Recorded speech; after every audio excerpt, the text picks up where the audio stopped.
Welcome, everyone, to Talk BGKY, the official podcast of the city of Bowling Green.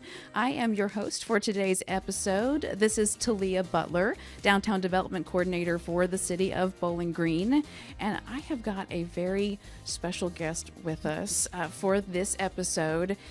This is Anne Murray, but I'm going to let her give her spiel. But I want to say, Anne, she is a humorist, she is a public speaker, she has traveled to 32 states and 2 Canadian provinces to do all of the education and conference speaking that she's done over 30 years. But we are also here to talk about some of the experiences Anne had at WKU all these years ago and downtown. She lives in Bowling Green here. Anne, take it away and talk a little bit about who you are and what all you do. Well, thank you very much. I'm delighted to be invited to be here today. I'm so grateful that I have always lived in Bowling Green. I came to Western because I was married at the time to Lee Murray, who was a football coach. He was invited by Coach Fikes to join the football staff, and it was a really exciting time because we had 1973, 1975, where we went to the national championship playoffs, and a wonderful group of coaches and coaches' wives. I was in Bowling Green and was going to do social work, but there was a freeze on hiring at the time. And Jack Sagabill, who was Dean of Men at the time, I didn't even know he knew me. He had watched me in college.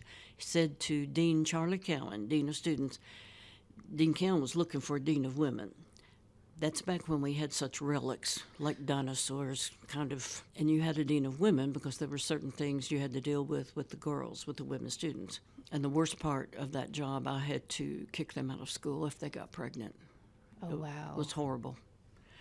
And we didn't, kick the boys out, who were the fathers, because they didn't get pregnant and give birth in the dorm. The worst thing that could happen during my time as Dean of Women was a live birth in the dorm. That was just the worst. So the girl lost all her credits, all her money. My heart broke. So I was the disciplinarian. I would sometimes go to court, so I know most of the judges, so that's good. Dean Cowan allowed me to become Dean of Women. I don't know if he later regretted it or not, because I was pretty plain-spoken. And I had made notes when we get to the campus about a meeting we had, because the girls had curfew. And one of the worst things about Western when I was a student was the girls couldn't wear pants. You had to wear skirts. When there was ice, and they hardly ever called off class. And if you fell by what is now Margie Helm Library, I think, it used to be an outdoor swimming pool, and it was a very steep slope, you would cut your thigh. I went to class many times with my leg bleeding because we were not allowed to wear jeans, not even when there was snow and ice. It was very strict, code of ethics. We'll get to that later. So I was so fortunate to get to come to Western, to stay in Bowling Green. Then I have some notes for later if we get into it about the different roles that I played, how much I learned from the students. Yes, that's exactly what I wanted to ask you about. Well, we've just launched our Downtown Academy for WKU students, and we hosted the kickoff in October. We've got 24 sophomores, juniors, and seniors from 16 different major fields of study who were all interested in learning more about the city of Bowling Green, more about downtown. They wanted that firsthand experience to visit downtown venues and businesses, meet these people who could give them more opportunities for part-time employment or internships, or just learning about different events and activities that can better connect the students who are just up the street from everything that's happening down here. And as Dean of Women back those years ago, it's okay, the dark ages. Well, just so much has changed from everything on campus in those days to now. And the ambassador class, this is our pilot year for it, 75% are women and 25% are men. And that kind of reflects the student body on campus now. And to a certain degree. nationwide. Yes. And we're really excited all these students are going to join us for the next 7 months and meet once a month at different downtown venues doing fun things to help them learn more about ways they can get better rooted in Bowling Green. But I wanted to congratulate them, but also have you sharing more of this juxtaposition of what it was like and some of these hurdles that you faced as Dean of Women. So let's talk about it. What an asset. What an asset for the city. And to tap into that and connect them. I wanted so much when I was a student to know more about Bowling Green. It was a magical place. I grew up in a town of about 8,000. If you messed up, your parents would hear about it before you got home. It was that small. And this seemed a little bit bigger, but not as big as Louisville. And it always had an attraction. So you asked me to think about reminiscing when I was in college. The first thing that I remember about the campus was the beauty of nature and how it had been preserved.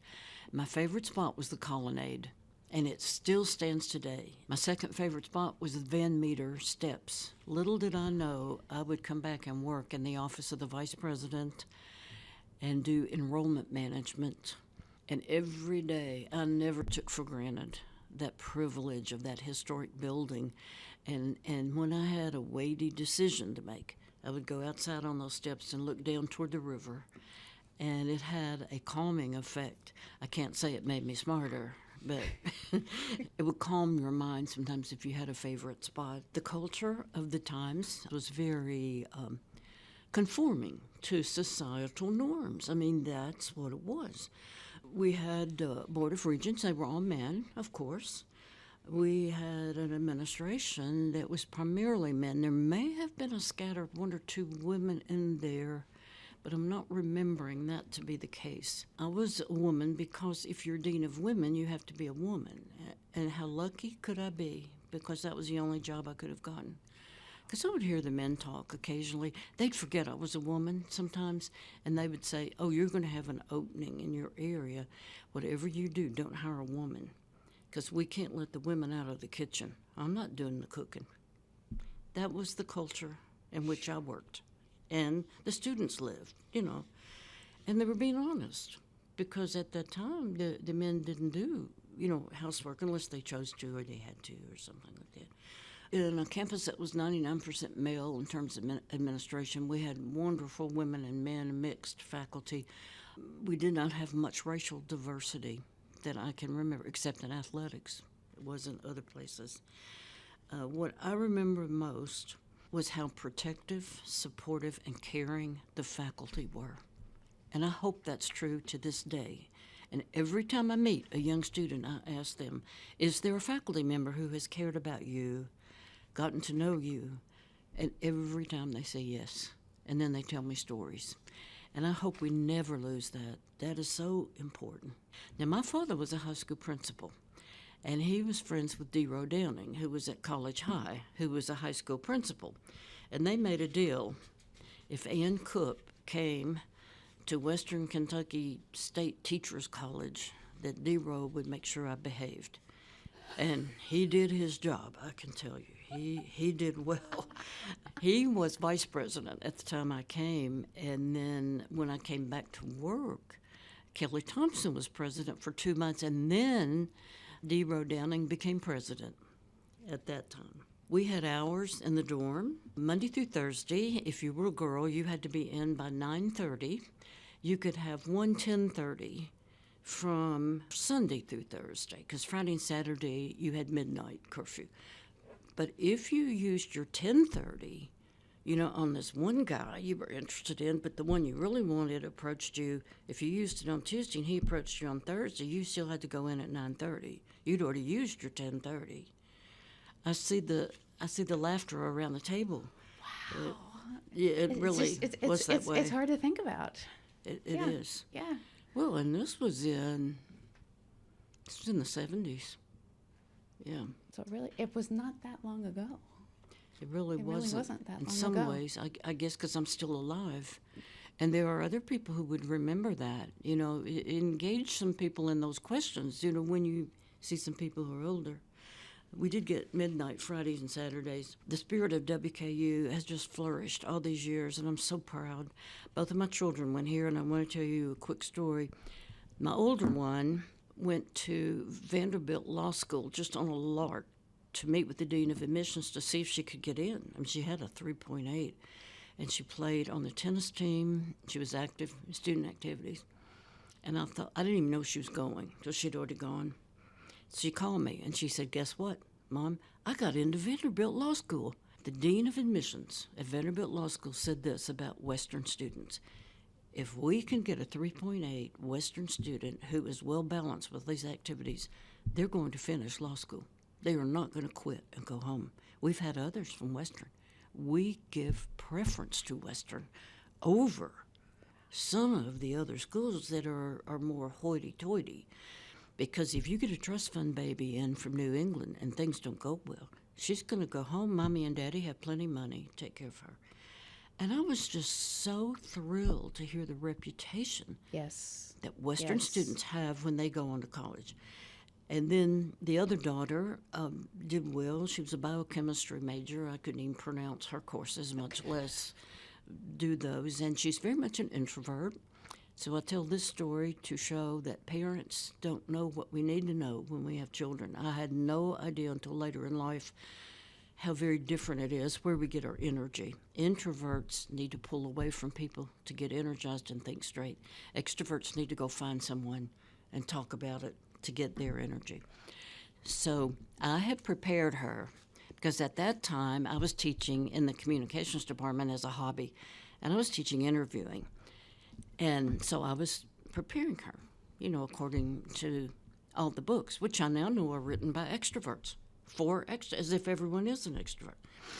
So she goes for the interview, and they said, "Tell me, Ms. Murray, why do you want to be a vet and not a medical doctor? Because we don't want to admit someone and lose them next year because that spot is forever unfilled for Auburn." And so she gave them the rehearsed answer. Well, I just love animals. And we were talking on the phone, and I said, "What'd they say?" She said, "They just gave me that look, that sick look."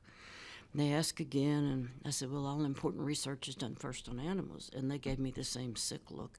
And they said, "Ms. Murray, you really need to tell us why. You're not going to leave us and go to medical school. Why you're going to stay in vet school."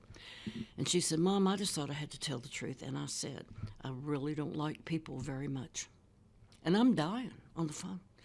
And I said, "What did they say?" They said, "Welcome to Auburn. We don't like people either." Is that funny or How what? about that? Yeah. And so sometimes we mess our kids up trying to help. But I just told the story of my kids because they say how much they owe Western.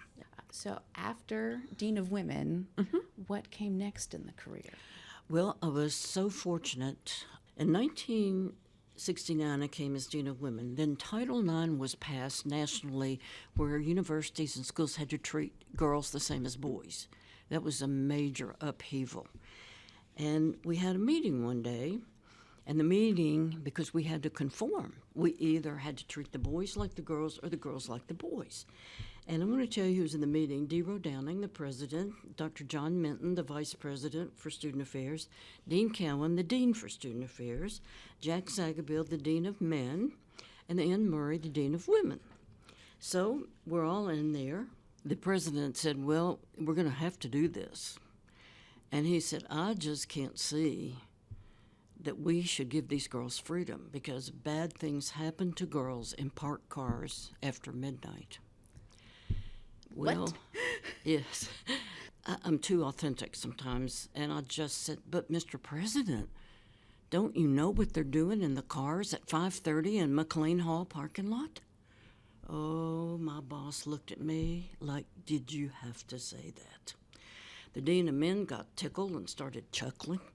Dr. Minton started rubbing his head backwards. That was his distress signal. And President Downing just gave me a look, like some things we don't talk about, So I didn't say any more for the rest of the meeting until we got to the end. And so at that point I said, "Well, we have to treat the men and women the same. Obviously, if we care about our women, we care about our men students too. So we need to just lock them up. We need to impose a curfew on the men. That way everyone's protected." Well, that did it. The girls got their freedom that day. I didn't do anything but just speak the truth twice. And I know that those people in that meeting, those men in that meeting, had the responsibility to communicate with parents. And they had a lot of tough decisions to make. And I have said before, and will say again, I'm just very lucky they put up with me because I would speak the truth, you know. Now, hey, you hear that, everyone? Women's curfew completely gone, courtesy of Anne Murray. Well, thank you for blazing that trail for all of us. It's a courtesy as a student in the 2000s. Thank you. It was courtesy of the federal government and whoever passed, Title IX. Or I really don't think it would have happened. It would have been a long time later. Well, then after that, I was lucky. I had a chance to be assistant vice president for enrollment management.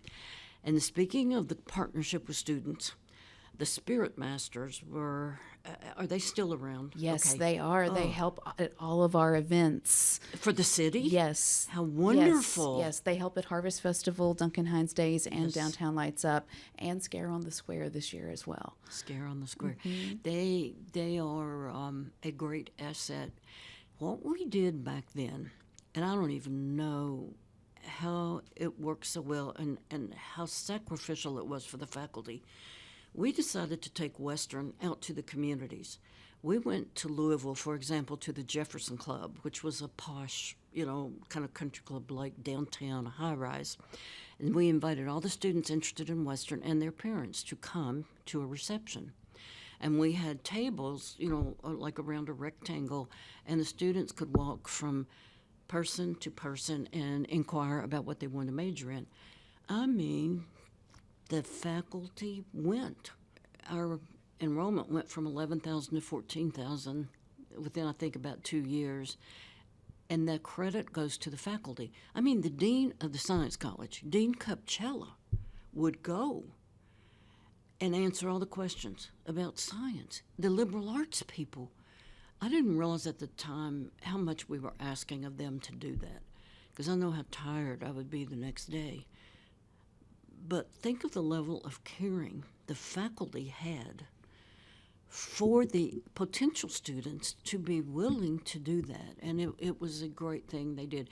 And the Spirit Masters were such an essential part. And we would go in vans, and I would learn so much from the Spirit Masters on the way, And it was such fun to get to know them, and I certainly admired them. One of the things about that time in student affairs was Kent State, the tragedy where students were shot. I think that was in the late 70s. That was a very sad time for student affairs. From the enrollment management, I moved to fundraising. I became director of major gifts. I wasn't there as long as I was at the other places. I worked for an amazing person, Harold Jeffcoat. He was a professional baseball player, and he came to Western. He was here 2 to 3 years, and then he said that he could tell he needed to make a move for his future, for his career. So he went as president to Texas Wesleyan. And I was at an airport one day, and you know how the moving sidewalks? I saw him coming in the other direction, and we clapped hands as we walked by. We didn't get a chance to say much, but learned a lot from him, learned a lot in fundraising. And then I had been studying the Myers-Briggs type indicator, majored in psychology. Then I got a master's in counseling, but there wasn't ever a job available because the high school guidance counselors didn't die. They just stayed. And it's sad you're waiting for somebody to die. So I thought I'm going to, have to do something else. So that was how I got to work at Western. And then I got a communications degree because I could see how important it is, what you say, how you say it, to whom you say it. And I got really interested in this whole communication thing and the impact it has on leadership, on organizations, on people. And when I discovered the Myers-Briggs type indicator, which is a well-known psychological type assessment, and the depth of it, I would take time off, and instead of a vacation, I would go and study it. And then I decided that I needed to leave Western and devote my life to helping people understand each other. And I had no guarantee. And I remember my mother, who was very financially conservative, saying, "You're going to quit this great job, and you're going to go out with no guarantee of income and teach people all this mushy-feely stuff?" And I said, "Yes, if I'm lucky." So I went out and, had some jobs and learned a lot. I spent 30 years learning, and I spent $50,000. I would fly to California for one workshop if I thought I could learn something from Linda Behrens in Huntington Beach, California. She was brilliant. And then I worked for an energy company, natural gas pipeline. And the guy said, "Wait a minute, nobody ever has to pay you again?" And I said, "Thanks, Mom." And he said, "We're going to take care of that." And they passed my name because, they're national. Well, the industry's international. They passed my name from one to the next to the next. They adopted me. I was able to save money and live on my retirement income and have a secure future that I could never have had, probably if I had stayed. And it was a pull to leave Western and not even know I was going to be able to make a living.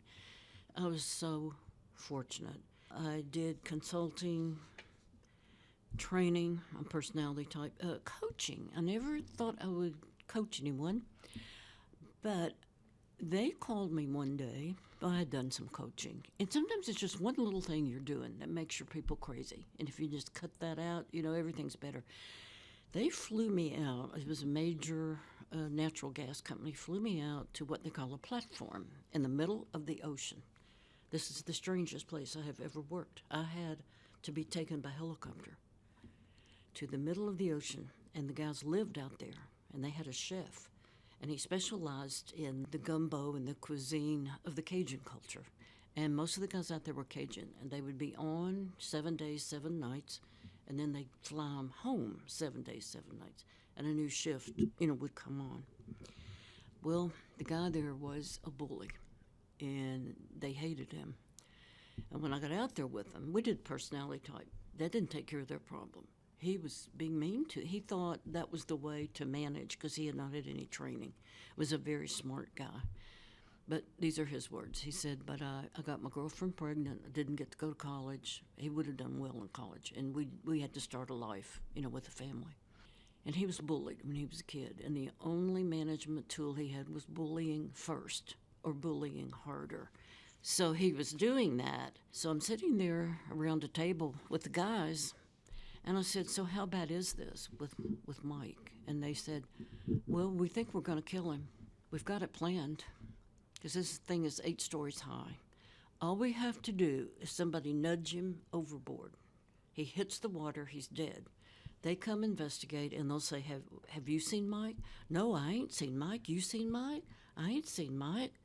And I am sitting there thinking, I didn't know what I was getting into.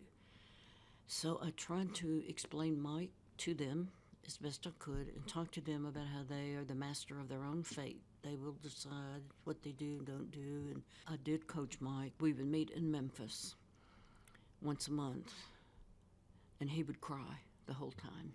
And my heart went out to him. And that's so sad that we teach men they have to be tough, even to the point of being bullies, and then later in life it's a real problem for them. He was a smart guy. I think he did better, and I hope good things for him and them. That's the strangest, a most unusual place I've ever worked, and it was exciting. And I would say the most high-status place was the Albert Einstein College of Medicine in New York City with the doctors. Wow. And the doctors here, they're so busy, I can't even get with the doctors here. I would give it to them if I could get with them. So that was a great adventure. I was there 3 times. No, you don't. All of these stories, like Anne has been spending her whole life studying people and teaching us how to get along.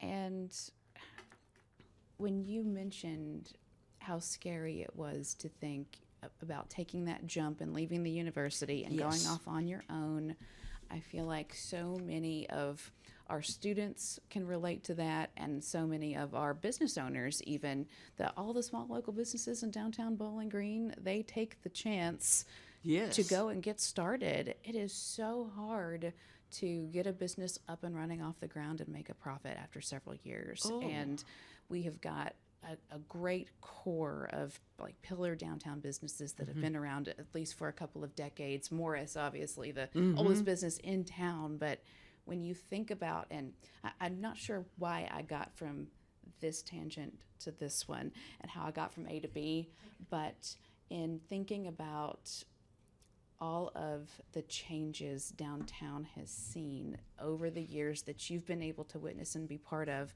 Like, I grew up in Bowling Green and I'm from the Green Hill area and would only come to downtown for the Christmas parade and for the Capitol Elementary like school age performances. There was no Sky Pack or ballpark or Circus Square.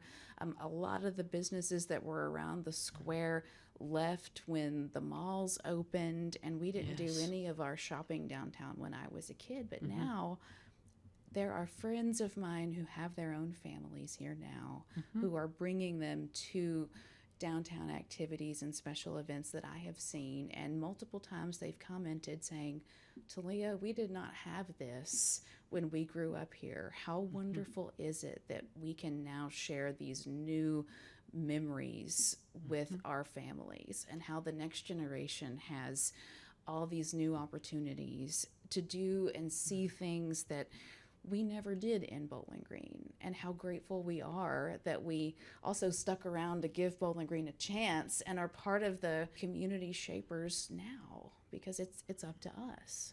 So tell me some of what downtown used to be like, and how it's changed and what you've seen. So glad you asked that. Downtown is the heartbeat of the community. It's vital.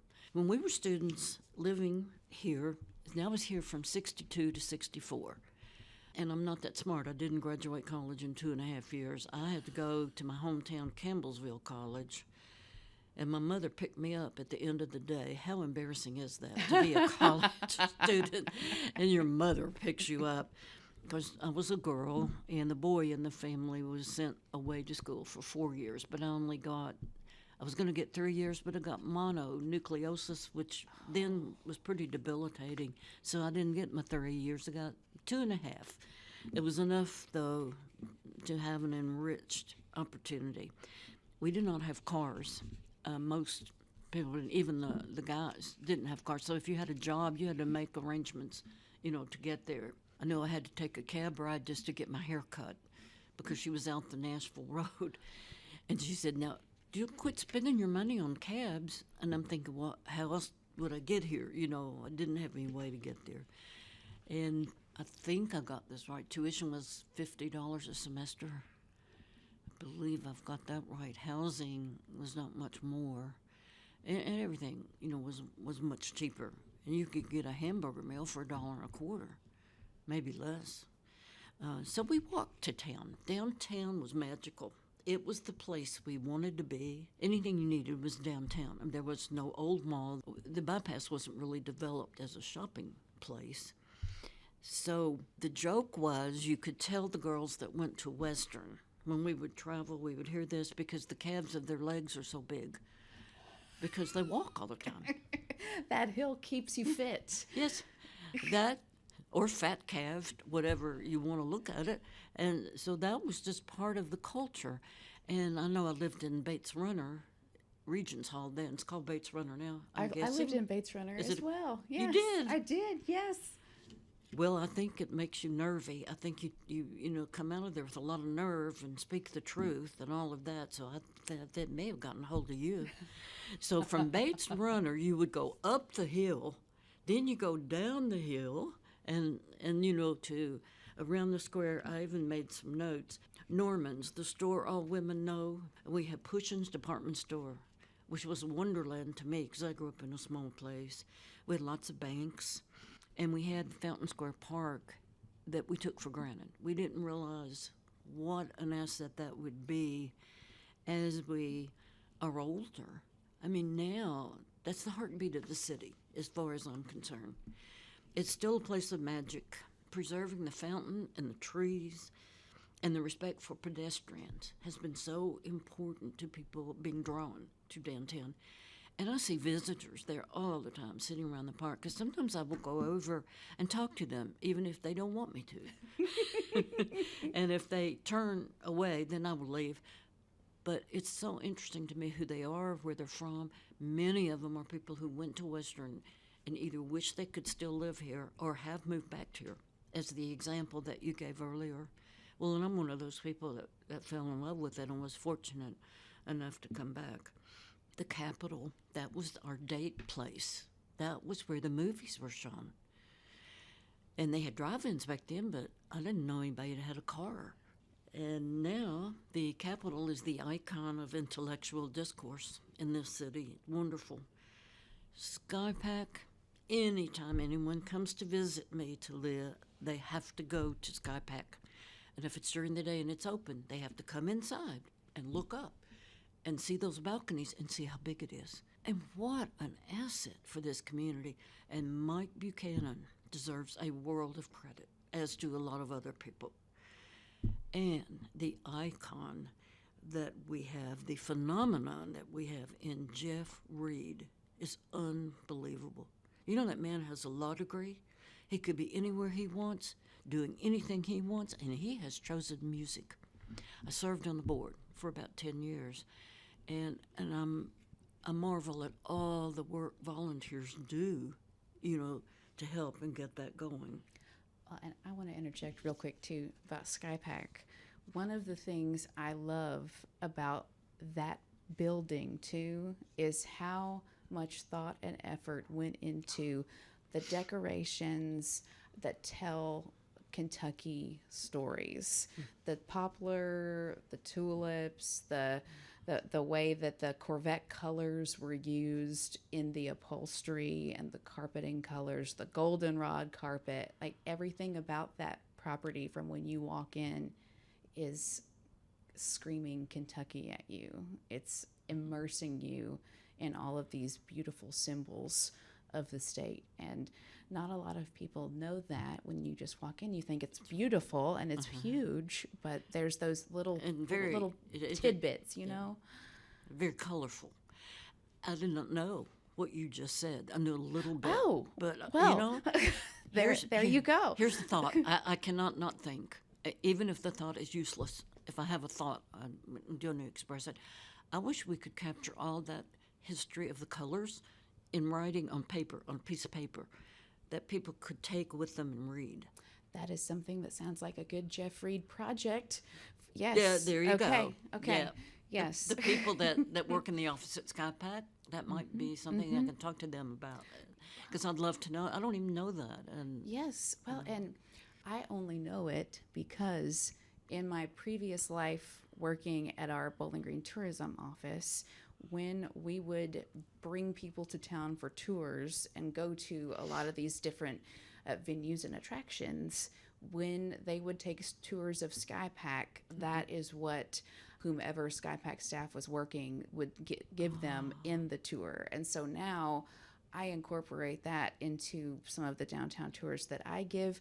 We get requests all the time from, it's mostly elementary and middle school ESL classes, a lot from those Family Resource Center staff who know that a lot of these students likely have never been to downtown, and their families may not even know downtown exists or what there is to do. So we offer tours that start at City Hall, come to Fountain Square, head to the Capitol and Capitol Alley, and go all the way to Circus Square and SkyPack and the ballpark. It's an easy couple of hours that we offer for free for field trips. But yeah, the story of SkyPack and all of those little Easter eggs that are about Kentucky in there is always fun to tell on these tours and to share. So I agree. They should put that in writing somewhere. Yeah. There's been some cultural shifts that you've seen throughout your years when it comes to downtown too. What all have you noticed? Absolutely. And to me, it just gets better and better. And sometimes when I hear people say, oh, I wish it could go back to like it was, I look at them and I think, oh, you're just a grumpy old person. I'm an old person. I'm just not grumpy. We have to think about young people, the age of our grandchildren, the age of college students, young professionals, and what they need. I mean, our time has come. We've had advantages, we've had opportunities, and we'll still work hard. We have to see that the next generation has the same opportunities. And when I look at downtown and I look at this community, I see a culture that has shifted very much. I mean, if I go all the way back to when I was a student in the early 60s, men wore, suits and those hats they wore, and everything was formal. And I know I mentioned that. And now one of the shifts that has been significant is Riley's Bakery, leaving the square and going out on the bypass. When I was in the 6th grade, and our band came here on trips, the highlight of the trip was Riley's Bakery. We Yes. didn't really, I mean, we wanted to do a good job and like win a prize or something, but really we wanted it to be over and go and get bags of stuff to eat on the bus on the way home from Riley's Bakery. So having lost Riley's Bakery, but of course it's still a part of our culture, and that's good. What It's was available. the go-to item from Riley's that you liked the best? Oh, Mine, chocolate. mine's the tea cookies. Brownie, chocolate, chocolate icing. But the tea cookies were probably their most prevalent. Yeah, those blondie brownies are good And too. I though. talked to Dan Riley one day, and he said the reason the tea cookies were so popular, when the parents would come in with children, they'd give the children tea cookies to get them, he didn't say addicted, but to get them to want to come to Riley's and get tea cookies. So the culture, that I saw in the, golly, that would have been in the 50s and the 60s, was very traditional. It was very segregated, male, female, very segregated by race. The privileged people were the ones you saw. Now today, I come downtown, I know I'm going to see some students. I see immigrants. And I think of the work Martha Deputy did in welcoming the immigrants and her ministry, really, and how many people have given, and what a great asset to the community. I mean, you just look at all the services, restaurants, businesses that have been created and that have strengthened the economy of the country, the cultural changes, the intelligence. It would not be right to leave that out. I see business people, and I see people like Jason Heflin at Crowd South, very creative, out-of-the-box kinds of things going on that are exciting and fun to watch. And then I see the more standard, business people. You've got to have the banks, and you have to have financial institutions, and that's good. And then I see educators. And these educators may be K through 12. They may be distinguished professors from WKU, and the K through 12 teachers are distinguished too. We just don't know. They just haven't been judged that, maybe, except by the students. Then Sky, the community technical college, it is a fantastic resource. And so many, nationwide, so many younger people are going to those first, then transferring to another university because of expense or because of not knowing what they want to do, not being sure what they want to major in, or finding themselves there. And what a great partnership it is for the university and the vocational community college to have commuters. I don't know, I'm sure you've thought about this, Talia, because of your work. We have people who live here who work almost in Nashville, outside Nashville. Okay, you're shaking your head. You know more than I do. Well, there's one on my street who does. And so we never thought we would be a bedroom community for Nashville. Nashville might be a bedroom community for us. But as we are growing, and as you know from the studying that's been done for that BG 2050, what will we be in the year 2050? I mean, we are projected to replace Lexington as the number 2 largest city in the state.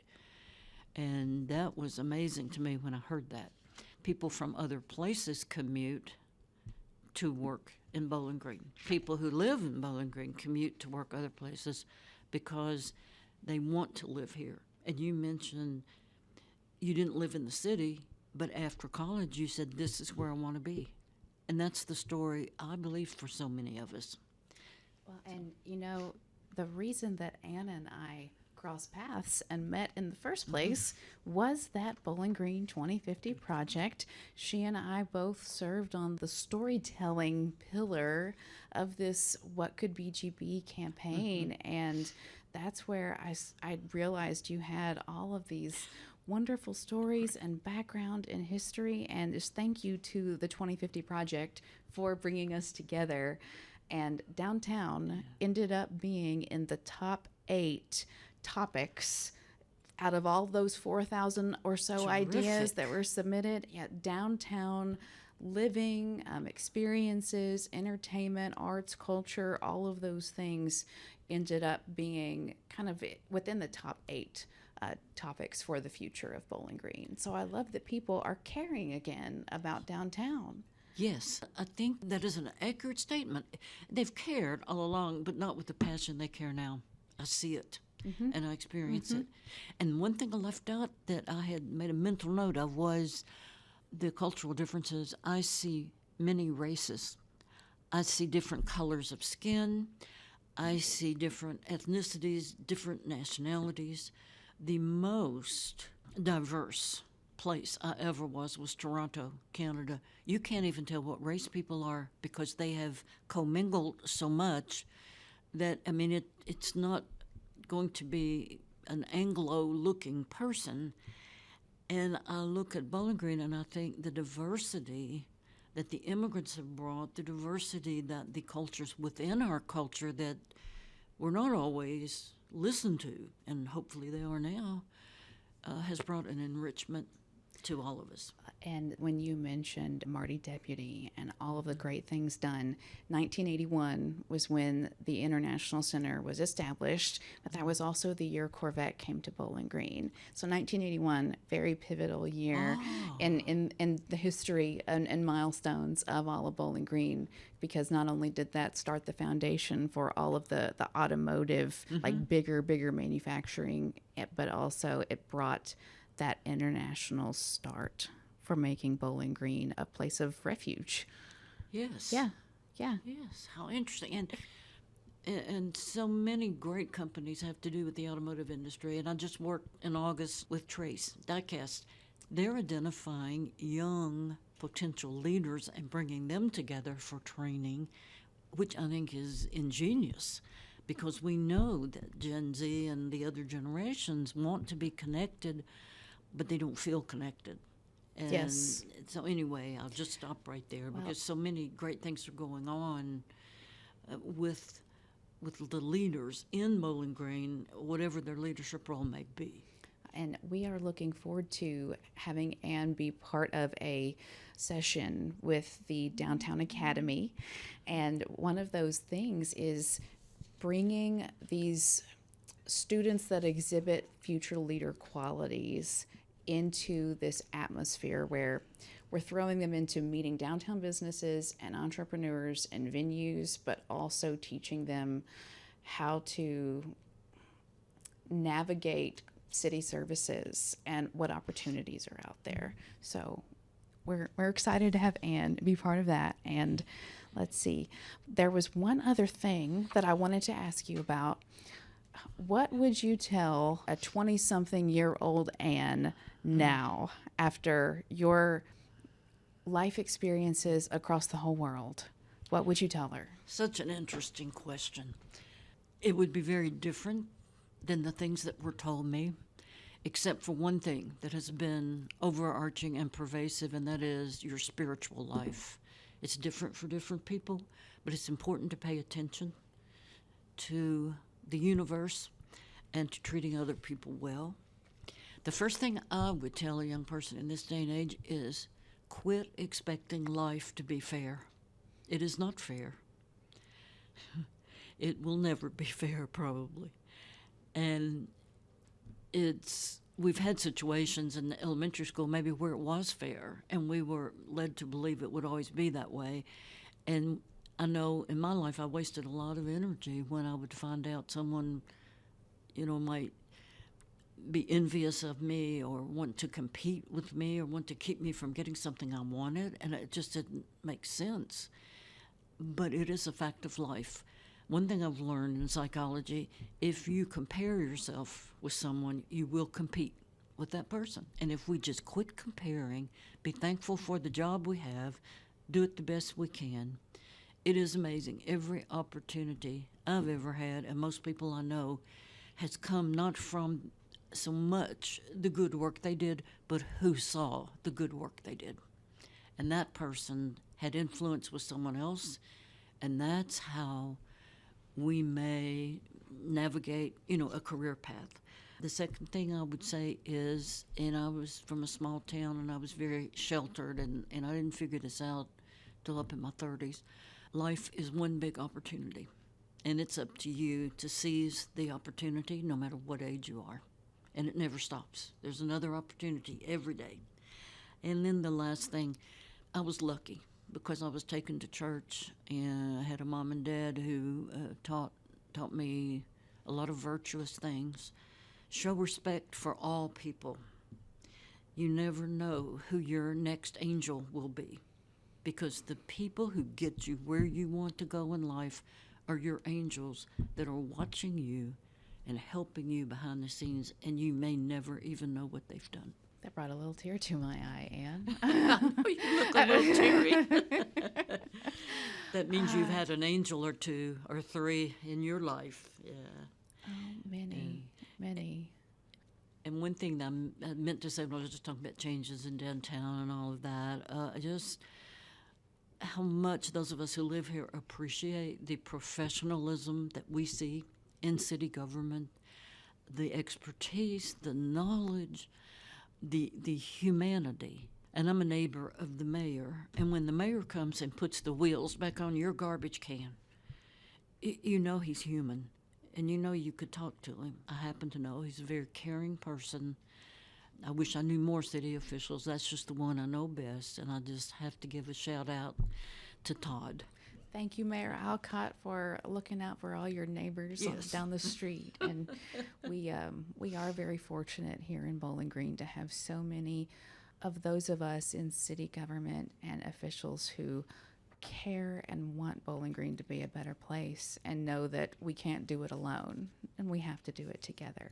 And I think that sounds like a great spot to just say, thank you, Anne. Thank you for being here, and we look forward to doing some more fun things with you. And follow along with Downtown BGKY on Facebook and Instagram and X and all the city social media as well, because we will highlight all of the Downtown Ambassador Academy days over the next 7 months as this cohort starts its journey together. And thank you all for listening to Talk BGKY, the official City of Bowling Green podcast.